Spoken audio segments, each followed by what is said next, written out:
Hello friend, welcome to my YouTube channel. आज हम लोग जो खान सर का 11,000 प्लस वाले जो क्वेश्चन बैंक इन्होंने निकाले हैं, तो उसमें आपका एनटीपीसी ग्रुप डी के लिए जो मतलब इतना ज़्यादा इम्पोर्टेंट है कि कहना नहीं। मतलब ऐसे ऐसे क्वेश्चन इतने मज़ेदार तरीके से क्वेश्चन दिए हुए हैं कि आपको क्वेश्चन लड़ेगा ही लड़ेगा। मतलब कि आपको जो ग्रुप डी में आपका जो 25 में से कोई भी एग्जाम में मुझे लगता है कि अगर इस बुक को कंप्लीट कर लीजिए तो कोई भी एग्जाम में 25 में से 20 तो पक्का इसी से। 5 करंट अफेयर से रहेगा, लेकिन जीएस से इससे बाहर मुझे नहीं लगता कि यह जाने वाला। इतना बेहतरीन तरीके से क्वेश्चंस दिए हुए हैं। तो चलिए शुरू करते हैं बिना किसी देरी के। ये आपका 17 नंबर चैप्टर है। पहले का पार्ट आपने नहीं देखा तो मेरे उस वीडियो को देख लीजिए, ताकि मतलब आपको समझ में आए कि हाँ, मतलब बुक को कंप्लीट करना है, सीधा बात, चाहे कुछ हो जाए। तो पहला क्वेश्चन आपका इस प्रकार है। जैव प्रौद्योगिकी, ठीक है, बायोटेक्नोलॉजी का तात्पर्य क्या है? तो इसका तात्पर्य क्या है आपका कि औद्योगिक प्रकृतियों मतलब औद्योगिक प्रक्रियाओं में सजीवों का उपयोग। जो औद्योगिक प्रक्रिया जो होती है उसमें सजीवों का उपयोग करना ही बायोटेक्नोलॉजी कहलाता है। नेक्स्ट है वनस्पति भागों का वनस्पति भागों या बीज के बजाय वनस्पति भागों या बीज के बजाय कोशिकाओं के माध्यम से नए पौधे का जनन मतलब कि जो उगाया जाता है उसे क्या कहते हैं? उसे टिश्यू कल्चर कहते हैं। ठीक है, तो क्या होता है कि जब वनस्पति भागों या फिर बीज के बजाय कोशिकाओं के माध्यम से किसी कोशिकाओं के माध्यम से अगर हम लोग कोई नए पेड़ पौधे को उगाते हैं तो उसे क्या कहते हैं? Tissue culture. टिश्यू हम लोग ऐसे भी उत्तक को बोलते हैं। कल्चर मतलब होता है कोई भी चीज उगाना, उसको मतलब कि पालन पोषण करना। ठीक है, नेक्स्ट है अपराधी को पहचानने के लिए अपराधी को पहचानने के लिए फोरे फोरेंसिक विभाग निम्नलिखित तकनीक का प्रयोग किया जाता है। तो ये आपका प्रयोग किया जाता है डीएनए फिंगरप्रिंटिंग के लिए। मतलब कोई भी अगर कानून कर चुका होता है तो उससे तो कैसे हम लोग जांच करते हैं? तो जो डीएनए फिंगरप्रिंटिंग होता है उसी से हम लोग जांच करते हैं। सबसे पहले डीएनए का को अलग किसने किया था? तो डीएनए को सबसे पहले अलग किया था आपका फ्रेडरिक मेस क्या चीज है मेस्चर मेस्चर फ्रेडरिक मेस्चर जो है, उन्होंने डीएनए को सबसे पहले अलग किया था। डीएनए को अलग किसने किया था? तो फ्रेडरिक आपका मेस्चर। नेक्स्ट 2013 में स्लेम सेल की मदद से स्लेम सेल की मदद से पहला मानव लीवर विकसित किया गया है। वो कौन सा देश था? तो वो आपका जापान। जापान में पहला जो मतलब मानव लीवर को विकसित किया गया है, यकृत को। ठीक है, नेक्स्ट है आपका CRISPR क्रिस्पर जो है, इसका अभिप्राय क्या है? तो ये आपका इसका फुल फॉर्म बताना है। तो इसका फुल फॉर्म होता है आपका क्लस्टर्ड रेगुलरली इंटर स्पिरिट्स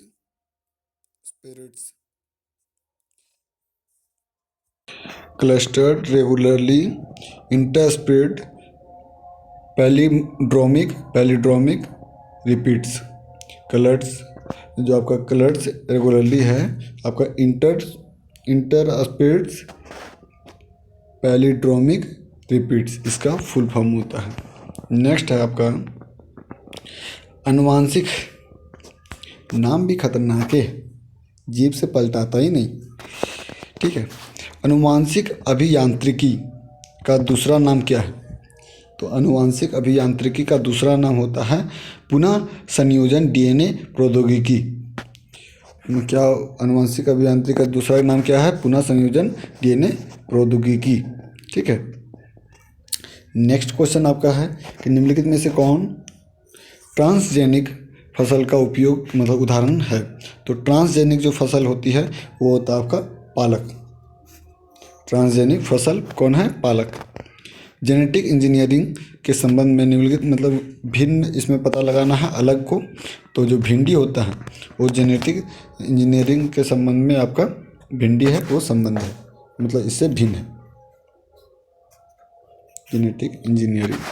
ठीक है, नेक्स्ट है आपका निम्नलिखित में से कौन सी प्रक्रिया में कोशिका किसी अन्य जीवित भाग या एक पूर्ण जीव की सटीक प्रति की उत्पत्ति समाविष्ट है?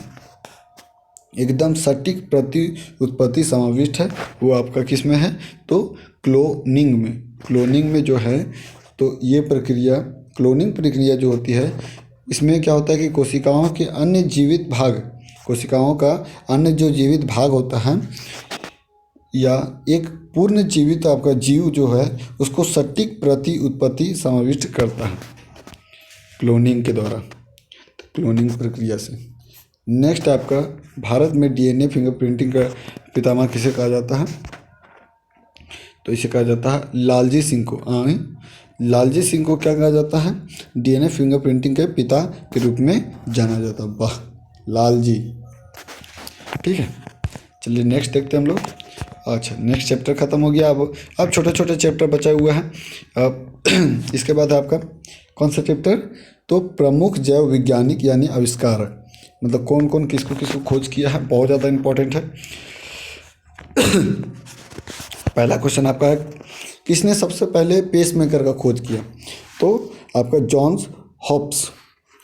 पेसमेकर का खोज किसने किया? जो हृदय से संबंधित है आपका जॉन्स हॉब्स। पोलियो के टीके की खोज किसने की थी? तो पोलियो वाला मैंने बताया था कि मैंने याद कर लिया, सॉल्क है यानी जोनास सॉल्क। एंटोनी वॉन लीeuwenhoek जो है उन्होंने किसकी खोज की है? तो आपका माइक्रोस्कोप की।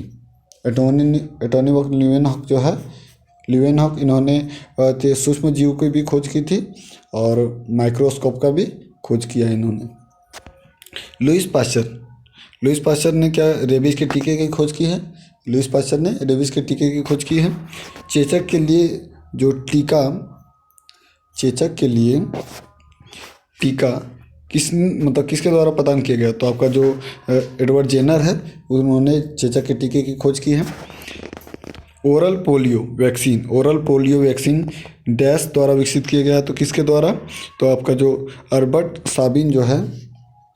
साबिन उसके द्वारा ओरल पोलियो वैक्सीन मतलब कि आपका ओरल पोलियो वैक्सीन विकसित की गई है। सर जगदीश चंद्र बोस द्वारा पौधे में वृद्धि को मापने के लिए निम्नलिखित उपकरण में से कौन सा उपकरण है? तो आपका जो क्रेस्कोग्राफ है उससे क्या नापते हैं? तो पौधे की वृद्धि को मापते हैं। क्रेस्कोग्राफ। इनमें से किस योगदान के लिए एडवर्ड जेनर का प्रसिद्ध है? तो एडवर्ड जेनर जो है वो आपका टीका के लिए प्रसिद्ध है। और जो एडवर्ड जेनर है वो किसके टीके की खोज की थी? जल्दी बताइए। तो चेचक के टीके की खोज किसने की थी? एडवर्ड जेनर ने। नेक्स्ट आपका 1928 में जो आपका अलेक्जेंडर फ्लेमिंग द्वारा खोजी गई पहली एंटीबायोटिक निम्नलिखित में से कौन सी थी? तो एंटीबायोटिक सबसे पहले पेनिसिलिन की खोज आपका अलेक्जेंडर फ्लेमिंग ने पेनिसिलिन की खोज की थी। डॉक्टर सलीम मुहिद्दीन अली अब्दुल किसके लिए प्रसिद्ध है? तो ये आपका पक्षी विज्ञानी के लिए प्रसिद्ध है, बहुत इंपॉर्टेंट है। सलीम मुहिद्दीन, ठीक है, पक्षी विज्ञान के लिए प्रसिद्ध है। दुनिया का पहला मानव हृदय प्रतिरोपण जो है वो किसने किया था? तो ये किया था क्रिश्चियन बर्नार्ड ने। बहुत ही रिपीटेड क्वेश्चन सा होता है ये। नेक्स्ट आपका उस क्रिया वैज्ञानिक का नाम क्या है? उस क्रिया वैज्ञानिक का नाम क्या है जिसे वर्ष 2010 में परखनली निषेचन तकनीक से आविष्कार चिकित्सा को नोबेल पुरस्कार मिला था उसे। तो ये आपका रॉबर्ट एडवर्ड्स ने क्या किया था कि आपका परखनली निषेचन तकनीक से आविष्कार हेतु चिकित्सा जो आपका देखिए जो मैंने पहले भी बताया था आपको कि क्या करता है शुक्राणु को एक मतलब कि स्टोर करके रखता है और फिर उसे क्या करता है फीमेल वाला में डाल के और गर्भाशय में उसका जो बच्चे का विकसित करता है। तो ये आपका किसने सबसे पहले किया था? तो वो किया था आपका क्या था? रॉबर्ट एडवर्ड्स ने। ठीक है। नेक्स्ट आपका पहला वनस्पति विज्ञान किसे माना जाता है? तो पहला वनस्पति विज्ञान जो है थियोफ्रेस्टस को माना जाता है, वैज्ञानिक को। नेक्स्ट डॉक्टर के थर्मामीटर में किसका आविष्कार मतलब किसने आविष्कार किया था? डॉक्टर का जो थर्मामीटर होता है उसका आविष्कार किसने किया था? तो फेरेनहाइट ने आपका फेरेनहाइट उन्होंने डॉक्टर के थर्मामीटर का खोज किया था। वास्तविक चित्रण के आधार पर वास्तविक चित्रण के आधार पर किसने मानव शरीर की सटीक व्याख्या की? तो ये आपका बिलासियस जो है उन्होंने मानव चित्रण के आधार पर एकदम जो मानव शरीर की सटीक व्याख्या की है। ठीक है। ये चैप्टर हो गया ख़त्म। छोटा छोटा अब चैप्टर बचा हुआ है। तो देखिए आपका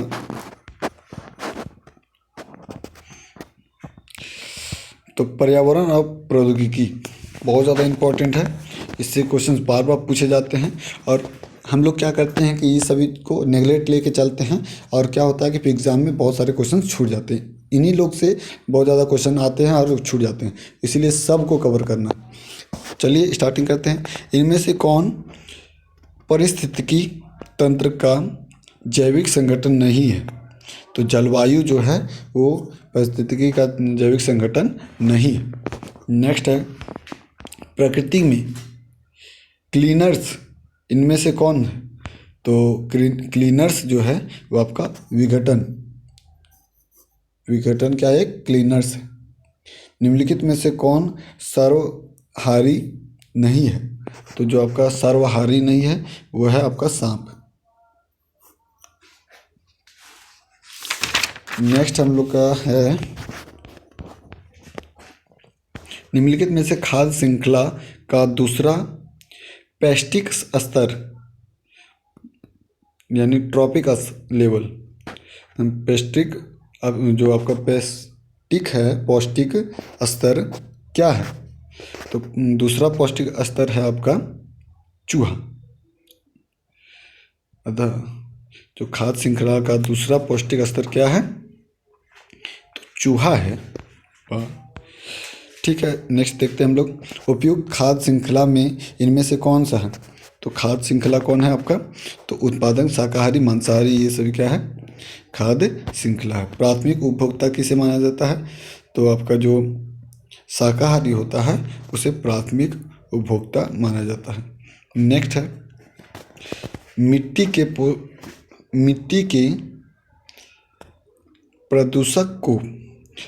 प्रदूषक जो सूक्ष्म जीवों को और पौधे को मारकर खाद्य श्रृंखला और खाद्य वेब को प्रभावित करता है वो है आपका कीटनाशक।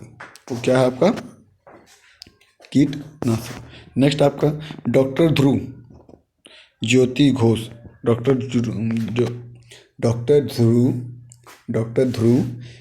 घोष किस क्षेत्र से संबंध है?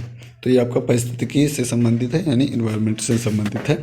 डॉक्टर ध्रुव ज्योति घोष। ठीक, अच्छा क्वेश्चन है ये भी। नेक्स्ट आपका एक खाद्य श्रृंखला में इनमें से किसकी आबादी सबसे अधिक होती है? तो आपका जो उत्पादक की जो आबादी है वो सबसे अधिक होती है। खाद्य श्रृंखला में प्राथमिक उपभोक्ता और माध्यमिक उपभोक्ता के बीच का अंतर क्या है? तो इसमें आपका प्राथमिक उपभोक्ता पौधे आप खाते हैं और जो आपका अन्य उपभोक्ता जो माध्यमिक उपभोक्ता होते हैं पौधे और विघटित पदार्थ खाते हैं। नेक्स्ट आपका इकोटोन का अर्थ क्या है? तो इकोटोन का अर्थ आपका इकोटोन वो है जहाँ दो बायोमास मिलते हैं। इकोटोन क्या है? तो वह है जो जहाँ पर क्या होते हैं कि दो बायोमास मिलते हैं। पारिस्थितिकी तंत्र की संकल्पना को किसने परिभाषित किया है? तो इसे किया आपका ऑर्थर टॉन्सले। ऑर्थर टॉन्सले ने इसको परिभाषित किया है। नेक्स्ट आपका एक्वेरियम। एक्वेरियम एकमात्र पात्र है जिसमें जीवित मछलियों और आपका जो जलीय पौधे को रखा जाता है। निम्न में से ये आपका क्या एक्वेरियम का विषय नहीं मतलब सही है? तो यह मनुष्य द्वारा निर्मित पारिस्थितिकी तंत्र है। सही बात है। एक्वेरियम जो मछली उछली नहीं रखते हैं पूरा कलरफुल घर में सजा वजा के, मतलब कि जिंदा मछली सजा के, मतलब कि नकली उकली मत बोल दीजिएगा, सजा वजा के बोल रहे तो वो आपका मनुष्य द्वारा बनाया गया एक तंत्र है। वो आपका कांच का बना हुआ होता है, जिसका उसमें मछली पालन करते हैं और सुंदर काफ़ी लगते हैं। ठीक है। पशुओं की प्रजाति ज़्यादातर डैश के कारण लुप्त हो रही है। तो वो आपका किसके कारण लुप्त हो रही है? तो आवास विघटन के कारण। ये क्वेश्चन भी बहुत बार आ चुका है, समझे। देखिए ये सभी छोटे छोटे चीज़ें होती हैं जो कि एग्जाम में हम लोग गड़बड़ा देते हैं। आवास विघटन के कारण क्या हो रहा है कि कहानी खत्म हो रहा है प्रजातियों का। नेक्स्ट है जीवों और पर्यावरण के बीच अन्योन्य क्रिया। जीवों और पर्यावरण के बीच अन्योन्य जो क्रिया है के वैज्ञानिक विश्लेषण और अध्ययन को क्या कहते हैं? तो उसे कहते हैं पारिस्थितिकी। ठीक है। नेक्स्ट आपका पौधे के विभिन्न अंग वनस्पति और जैविक अपशिष्ट कहलाते हैं। तो बायोमास कहलाते हैं। पौधे का जो विशिष्ट अंग होता है आपका वनस्पति और जैविक अपशिष्ट, वो क्या कहलाते हैं? आपका बायोमास कहलाते हैं। नेक्स्ट है आपका वनस्पति और जो जीवों का उल्लेख है। जो वनस्पति और जीवों का उल्लेख जो है वो आपका है पौधों और जानवरों में। नेक्स्ट आपका बायोडाइवर्सिटी। बायोडाइवर्सिटी किसे संदर्भित करता है? तो ये आपका पृथ्वी पर जीवन की विविधता से ही आपका रिलेटेड है। बायोडाइवर्सिटी किससे संबंधित है? जीवों, और जो पृथ्वी पर जीवों की विविधता है उससे संबंधित है। जैव विविधता क्या उल्लेख करता है? तो जैव विविधता है वो आपका उल्लेख करता है कि किसी क्षेत्र के संपूर्ण प्रजातियों को। जैव विविधता क्या उल्लेख करता है? कि जो संपूर्ण मतलब कि जितने भी प्रजाति होते हैं उस सभी को।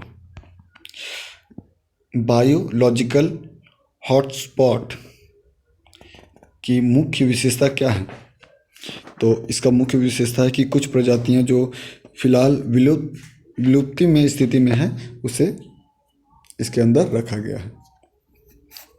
Biological hotspot. नेक्स्ट आपका इनमें से कौन स्तनधारी जीव मानव जनित मौसमी परिवर्तन के कारण विलुप्त हो चुकी है? तो ये आपका जो ब्रैम्बल केई मेलोमिस जो है वो आपका लुप्त होती जा रही है।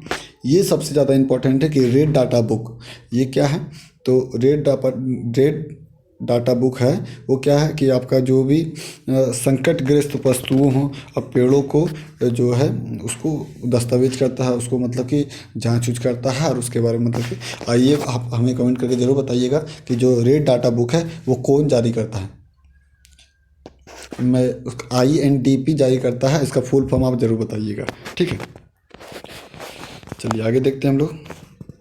निम्नलिखित में से कौन सा कथन असत्य है? तो जो मैंग्रोव बाढ़ को रोकता है ये बिल्कुल गलत है। तो ये सत्य क्या है? तो मैंग्रोव जो है वो जैव विविधता को बनाए रखता है, ये एकदम सही है। नेक्स्ट है मैंग्रोव आम प्रदान करता है। मैंग्रोव जो है आम प्रदान करता है। और आपका चौथा D नंबर ऑप्शन है कि शहरीकरण के कारण मैंग्रोव नष्ट हो रहे हैं। चलिए नेक्स्ट देखते हैं। तो भारत में निम्नलिखित में से कौन से राज्य की सबसे ज़्यादा मतलब कि मैंग्रोव क्षेत्र मतलब तहत है। तो आपका जो पश्चिम बंगाल है उसमें सबसे ज़्यादा मैंग्रोव मतलब कि सबसे ज़्यादा पेड़ पौधे ये इन निम्नलिखित में से ये हैं। बाकी तो ऐसे मध्य प्रदेश तो है ही। ये जो आपका 25 नंबर क्वेश्चन है नेक्स्ट, कि भारत में डैश को आमतौर पर ज्वारीय वन के रूप में जाना जाता है। तो जो आपका रेगिस्तानी जंगलें जो होती है उसे किस रूप में जाना जाता है, तो कौन से वन में, तो ज्वारीय वन, ज्वारीय वन में जाना जाता है आपका रेगिस्तान, जो रेगिस्तानी जो जंगलें होती हैं। नेक्स्ट आपका सुंदरवन जो डेल्टा होती है, सुंदरवन डेल्टा विश्व का टाइडल हेलोफाइटिस हेलोफाइटिक डैश जंगल का सबसे बड़ा एकल ब्लॉक है। तो जो सुंदरवन जो है वो विश्व का टाइडल हेलोफाइटिक, टाइडल हेलोफाइटिक विश्व का, सोचिए कि टाइडल हेलोफाइटिक मतलब कि जंगलों में से मतलब कि सबसे बड़ा एकल ब्लॉक है। वो आपका कहाँ जो है, आप इसमें कौन से वन पाए जाते हैं, तो मैंग्रोव वन। सुंदरवन में कौन से वन पाए जाते हैं, आपका मैंग्रोव वन पाए जाते हैं। नेक्स्ट आपका अंतर्राष्ट्रीय जैव विविधता दिवस कब मनाया जाता है, बहुत ज़्यादा इंपॉर्टेंट क्वेश्चन है कि अंतर्राष्ट्रीय जैव विविधता दिवस 22 मई को मनाया जाता है। और नेक्स्ट आपका तालाब को कहाँ, मतलब तालाब को कहा जाता है, तालाब को कहा जा सकता है एक क्या कहा जा सकता है, तो प्राकृतिक इकोसिस्टम, प्राकृतिक इकोसिस्टम तालाब को कहा जा सकता है। ठीक है। अब नेक्स्ट आपका चैप्टर है पर्यावरण संरक्षण वैश्विक प्रयास। पर्यावरण संरक्षण और वैश्विक प्रयास के बारे में आइए हम लोग जानते हैं। कितना पेज नंबर तो हो गया, ओ माय गॉड 78 हो गया, और कितना 17 पेज बचा हुआ है। चलिए ठीक। पर्यावरण संरक्षण और वैश्विक विकास, एनवायरमेंटल कंजर्वेशन, ग्लोबल इफोर्ट्स। तो पहला क्वेश्चन आपका है रियो जो है पृथ्वी रियो पृथ्वी शिखर सम्मेलन किस वर्ष आयोजित हुआ था। बहुत ज़्यादा इंपॉर्टेंट क्वेश्चन है कि रियो जो आपका पृथ्वी शिखर सम्मेलन है वो किस वर्ष आयोजित हुआ था, तो 1992 में आयोजित हुआ था। बहुत ज़्यादा इंपॉर्टेंट है। मॉन्ट्रियल सम्मेलन 1987 में। देखिए ये सभी हम लोग छोड़ देते हैं ये सभी चीज़ों को, लेकिन एग्जाम में यही सब चीज़ आ जाता है कि मॉन्ट्रियल प्रोटोकॉल किससे संबंधित है, बताइए तो ये डायरेक्ट पूछ दिया जाता है। ठीक है। तो 1987 में इसे मतलब कि बड़े पैमाने मतलब कि बड़ा फैसला लिया गया था मॉन्ट्रियल प्रोटोकॉल का सम्मेलन का। और ये आपका विकसित कब किया गया, तो 2000 में। तो विकसित जो है आपका 2000 तक मतलब पूरी तरीके से CFC उत्पादन पर प्रतिबंध लगा दिया गया, यानी क्लोरोफ्लोरोकार्बन जो होता है उस पर पूरी तरीके से बंद लगा दिया गया। और जो मॉन्ट्रियल प्रोटोकॉल है वो किससे संबंधित है, आपका ओजोन लेयर से संबंधित है। ओजोन परत का मतलब कि बचाने से संबंधित है। नेक्स्ट आपका ओजोन अवक्षय, ओजोन अवक्षय पदार्थों के विसर्जन को घटाने से, ओजोन अवक्षरण जो है अवक्षय पदार्थों को विसर्जन को घटाने से संबंधित विशेष नियंत्रण रणनीतियों के तहत की गई जो वैश्विक समझौता को अपनाया गया, तो वही आपका है मॉन्ट्रियल प्रोटोकॉल ही होगा। तो मॉन्ट्रियल प्रोटोकॉल जो है देखिए वो आपका ओजोन जो है ना, ओजोन परत उसको मतलब कम ना हो जाए इसके लिए मतलब कि एक सम्मेलन किया गया, जिससे क्लोरोफ्लोरोकार्बन से क्या होता है कि मॉन्ट्रियल जो अथी मतलब जो ओजोन लेयर है उसको क्षति पहुंचती है, यानी हानि पहुंचती है। और ओजोन लेयर नहीं रहेगा तो सूर्य का प्रकाश जो है हम लोग को डायरेक्ट मतलब हमारे शरीर में आएगा, जिस कारण से हमें स्किन कैंसर की होने की संभावना होती है। इसलिए क्या होता है, ओजोन लेयर को बचाया जाना चाहिए, ताकि मतलब कि वो जो मतलब बहुत सारे लेयर बन बन के मतलब कि बहुत सारी सनलाइट को काट काट के हमारे तक पहुंच पाए और हमें स्किन कैंसर की संभावना ना हो। ठीक है। नेक्स्ट आपका मॉन्ट्रियल संलेख का लक्षण, तो आपका जो है ओजोन अवक्षय, ओजोन अवक्षय तत्वों को कम करना, बस वही चीज़ है। आपका ओजोन लेयर यानी क्लोरोफ्लोरोकार्बन को पूरे तरीके से बैन कर दिया 2020 तक। क्योटो प्रोटोकॉल किस वर्ष प्रभावित हुआ था? बहुत ज़्यादा इंपॉर्टेंट है। मॉन्ट्रियल प्रोटोकॉल और क्योटो प्रोटोकॉल बहुत ज़्यादा इंपॉर्टेंट ये सभी हैं। तो क्योटो प्रोटोकॉल जो है वो आपका 2005 में इसे प्रभावी हुआ था। बहुत सारे देश एक ऐसे प्रोटोकॉल का अनुसरण कर रहे हैं जो उन्हें कार्बन उत्सर्जन की मात्रा को कटौती करने के लिए बाध्य करता है। और यह प्रोटोकॉल कहाँ पर निर्धारित हुआ है? तो ये आपका जो क्योटो है, क्योटो जो कि जापान में पड़ता है, वहाँ पर ये चीज़ निर्धारित हुई है और ये बहुत अच्छी चीज़ है। ठीक है। क्योटो जो है एक जापान का मतलब कि जगह का नाम है। क्योटो जलवायु परिवर्तन सम्मेलन कब आयोजित हुआ था? तो आपका जो क्योटो जलवायु परिवर्तन सम्मेलन जो है वो आपका 1997 दिसंबर 1997 में ये आयोजित हुआ था। क्योटो प्रोटोकॉल जो है कि पहली प्रतिबद्धता अवधि 2008 में शुरू हुई थी और ये आपका समाप्त कब हुआ था?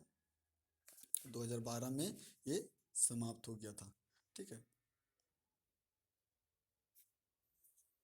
चलिए आगे देखते हैं। 2015 के संयुक्त राष्ट्र जलवायु परिवर्तन सम्मेलन के बिल गेस्ट ने स्वच्छ ऊर्जा क्रांति में तेजी लाने के लिए किस वैश्विक पहल की घोषणा की थी? तो इसने आपका मिशन अभिनव मिशन अभिनव भारत की मतलब कि जो मिशन अभिनव भारत का भी हुआ है। तो ये आपका 2015 में ये आपका बिल गेट्स ने मतलब कि इसकी शुरुआत की है, मिशन अभिनव। अच्छी है। अंतर्राष्ट्रीय सौर संगठन किसके द्वारा मतलब लॉन्च किया गया? तो जो आपका अंतर्राष्ट्रीय सौर संगठन जो है वो आपका नरेंद्र मोदी के द्वारा लॉन्च किया गया है। नेक्स्ट आपका पर्यावरण अध्ययन के संदर्भ में CER किसके संदर्भित करता है? तो CER का फुल फॉर्म बताना है। तो certified emission reduction certified emission reduction जो है सर्टिफाइड सर्टिफाइड एमिशन रिडक्शन इसका फुल फॉर्म है CER का। WWF रोशनी कम करते हुए बंद करते हुए हर वर्ष अर्थ आवर यानी कि जो अर्थ आवर है आयोजन करता है। तो ये आपका किससे संबंधित? ऑप्शन बी, अस्थाई विश्व बनाने हेतु वैश्विक समुदाय को प्रोत्साहन करने के लिए ये चीज़ किया गया है। WFF का मतलब कि रोशनी को कम कर दिया गया है। ठीक है। इसमें अर्थ आयोजन का आयोजित करता है। नेक्स्ट आपका प्रधानमंत्री की आबोहवा प्रधानमंत्री की आबोहवा परिवर्तन परिषद में कितने सदस्य शामिल हुए? तो इसमें आपका 18 सदस्य शामिल है। नेक्स्ट है केंद्र सरकार की नर्सरी स्कूल योजना किससे संबंधित है? तो केंद्र सरकार की जो नर्सरी स्कूल योजना है वो आपका युवा मन में पर्यावरण के प्रति जागरूकता पैदा करना है। ये आपका इससे संबंधित है। नेक्स्ट है नीचे दिए गए विकल्पों में से कौन सा विकल्प आर्द्र भूमि के संरक्षण और चिरस्थायी प्रयोग हेतु अंतर्राष्ट्रीय संधि है? तो ये आपका कौन सा है? तो रामसर सम्मेलन जो है, रामसर सम्मेलन क्या है कि आर्द्र भूमि के संरक्षण और आर्द्र भूमि का जो संरक्षण और चिर अस्थायी प्रयोग जो हेतु अंतर्राष्ट्रीय संधि है, वेटलैंड जिसे बोलते हैं। तो ये आपका रामसर सम्मेलन बहुत ज़्यादा इम्पोर्टेंट है। नेक्स्ट आपका 2016 में वर्ल्ड वेटलैंड यानी कि जो रामसर है, Ramsar site world world wetland day का विषय क्या था 2016 में? तो इसमें आपका विषय था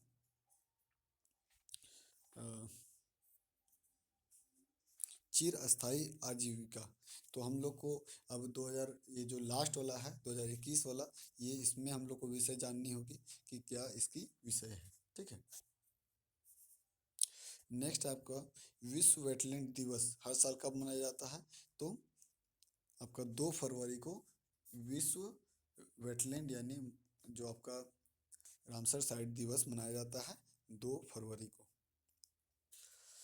नेक्स्ट है, इनमें से कौन सिंगापुर में आयोजित वार्षिक राष्ट्रव्यापी इनमें से कौन सा जो है सिंगापुर में आयोजित वार्षिक राष्ट्रव्यापी पर्यावरण के प्रति जागरूकता तथा प्रत्यक्ष कार्यवाही को प्रोत्साहन करने वाला अभियान है?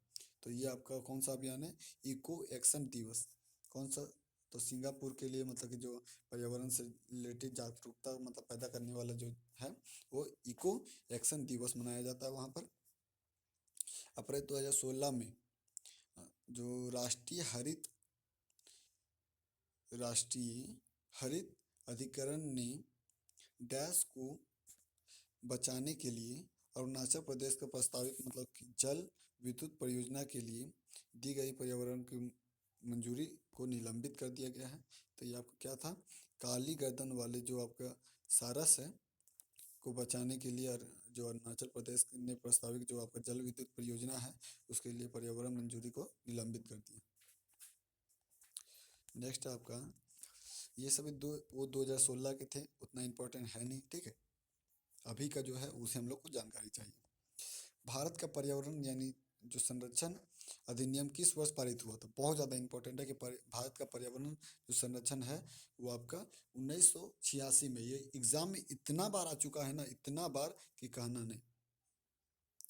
20 मैं तो टिक मार लेता हूँ कि एग्जाम में अब आए तो छूटे ना। 2015 में संयुक्त आपका 2015 में संयुक्त राष्ट्र जलवायु परिवर्तन सम्मेलन कहाँ पर आयोजित हुआ? देखिए तो ये आपका जो 2015 का है, अभी का जो लेटेस्ट है उसको हम लोग को जानकारी चाहिए, ठीक है। उस समय पेरिस में हुआ था। नेक्स्ट देखते हैं, ग्रीन हाईवे पॉलिसी 2015 का उद्देश्य क्या था? तो 2015 का उद्देश्य बोल रहा है पर्यावरण अनुकूलन राज्य मार्गों के विकास को बढ़ावा देना, ठीक है। तो अभी का जो उद्देश्य क्या है वो हम लोग को देखना होगा, ठीक है। सब ये सब क्या करेंगे हम लोग सर्च मार मार के उसको हम बना लेंगे और याद कर लेंगे, ठीक है। नेक्स्ट आपका कार्बन क्रेडिट से आप क्या समझते हैं? कार्बन क्रेडिट से आप क्या समझते हैं? तो ये है आपका यह अनुमति दिए गए कार्बन उत्सर्जन और वास्तव में कार्बन उत्सर्जन उत्सर्जित किए गए के आधार पर संस्था को सम्मानित किया गया क्रेडिट होता है और इसका जो कारोबार भी किया जा सकता है। तो यही है आपका कार्बन क्रेडिट। आईपीसीसी का पूरा नाम क्या है?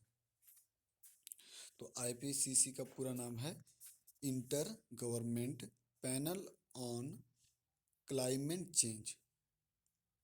बहुत एग्जाम में आता है ये। आईपीसीसी का फुल फॉर्म क्या है? तो inter government panel on climate change. Next है national green tribunal. National green tribunal ने दिल्ली में डिजिटल जो आपका एक सेकेंड, नेशनल ग्रीन ट्रिब्यूनल ने दिल्ली में डीजल वाहनों की बिक्री को प्रतिबंध कर दिया है, ठीक है। क्योंकि सस्ते डीजल से निकलने वाली जो धुएं होती है वो इंसान के फेफड़े में कैंसर लाती है। तो ये आपका जो नाइट्रोजन ऑक्साइड जो उसका जो धुआं में से नाइट्रोजन ऑक्साइड निकलता है जिस कारण से क्या होता है कि फेफड़े से धुएं मतलब कि आपका फेफड़े में कैंसर होती है। तो कौन सा ऑक्साइड निकलता है ये चीज़ आप याद रखिएगा कि नाइट्रोजन ऑक्साइड निकलता है। और जो आपका नाइट्रोजन ऑक्साइड और एक आपका सल्फर डाइऑक्साइड ये दोनों का मिश्रण से ही अम्ल वर्षा होता है। एनजीटी का पूरा नाम क्या है? तो एनजीटी का पूरा नाम होता है national green tribunal. National green tribunal जो है ट्रिब्यूनल इसका फुल फॉर्म है। नेशनल ग्रीन ट्रिब्यूनल जो है एक है तो एक क्या है? एक फास्ट ट्रैक कोर्ट है। क्या है? एक फास्ट ट्रैक कोर्ट है। नेशनल ग्रीन ट्रिब्यूनल जो है वो क्या है? एक फास्ट ट्रैक कोर्ट है। नेक्स्ट आपका डैश प्रजातियां मतलब IUCN के वर्गीकरण के संकट प्रजातियों को मतलब कि विलुप्त हो रहे हैं उसे आपका नुकसान पहुंचाने वाली जो प्रजातियां हैं IUCN के वर्गीकरण संकटग्रस्त प्रजातियों की श्रेणी में नहीं है। तो कौन कौन सा है? तो विलुप्त, जो सहज घायल हो सके, जो लुप्त प्राय में है, तो इनको INDP, अच्छा वो वाला मैं बताया था शायद, वो IUCN होना चाहिए। अच्छा मैं थोड़ा चेक कर लूंगा, मैं आपको बता दूंगा, ठीक है। नेक्स्ट आपका दो 29 नंबर कि जान जो आपका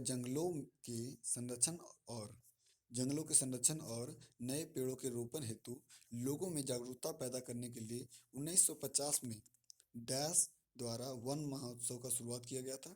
वो किसके द्वारा शुरुआत किया गया था? तो KM मुंशी के द्वारा। किसके द्वारा शुरुआत किया गया था? KM मुंशी के द्वारा ही 1950 में मतलब कि उन्होंने शुरुआत कर दिया था। सोचिए कितने मतलब कि अच्छे नेता थे। नेक्स्ट आपका 2018 क्वेश्चन है कि किस केंद्र मंत्रालय ने 2018 में डिड्स ग्रीन गुड डिड्स अभियान शुरू किया है? तो ये शुरू किया आपका पर्यावरण वन और आपका जलवायु परिवर्तन मंत्रालय। पर्यावरण वन और जलवायु परिवर्तन मंत्रालय जो है, तो अभी का जो जो अभियान मतलब कि चालू हुआ है पर्यावरण से रिलेटेड, उसे हम लोग को जानकारी होनी चाहिए।